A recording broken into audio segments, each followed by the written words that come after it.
ताजा घडामोडी पाहण्यासाठी आमच्या चॅनलला सबस्क्राईब करा, लाईक करा, शेअर करा आणि बेल आयकॉनला प्रेस करा. A7मध्ये आपला स्वागत आहे. मी अनिस अहमद पवारचे ठळक बातम्या. स्थानिक गुन्हा शाखाची पथकाची कामगिरी.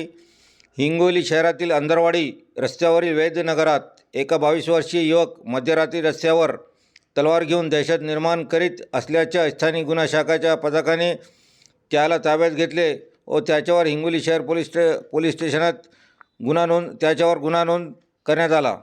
28 एप्रिल रोजी मध्यरात्रीच्या सुमारास स्थानिक गुन्हा शाखाचे पथक पेट्रोलिंग करीत असताना अंदरवाडी रस्त्यावर वैद्यनगरात एक जण स्वतःच्या ताब्यात दहशत निर्माण करण्याच्या उद्देशाने विनापरवाना बेकायदेशीररित्या लोखंडी तलवार घेऊन उभा असल्याचे पोलिसाच्या निर्देशन येतेच पोलिसांनी राहुल सुधाकर वानखेडे राहणार तलापट्टा याला ताब्यात घेतले.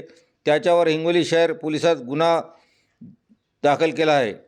सदरची कारवाई पोलीस अधीक्षक जी श्रीधर, अप्पर पोलीस अधीक्षक अर्चना पाटील, स्थानिक गुन्हा शाखाचे पोलीस निरीक्षक विकास पाटील यांच्या मार्गदर्शनाखाली सहाय्यक पोलीस निरीक्षक शिवशांबा घेवारे, पोलीस अंमलदार राजू ठाकूर, नितीन गोरे, आझम प्यारेवाले, हरिभाऊ गुंजकर, नरेंद्र साळवे, प्रशांत वाघमारे यांच्या पथकाने केली आहे. A7 न्यूजसाठी अनिस अहमद, हिंगोली.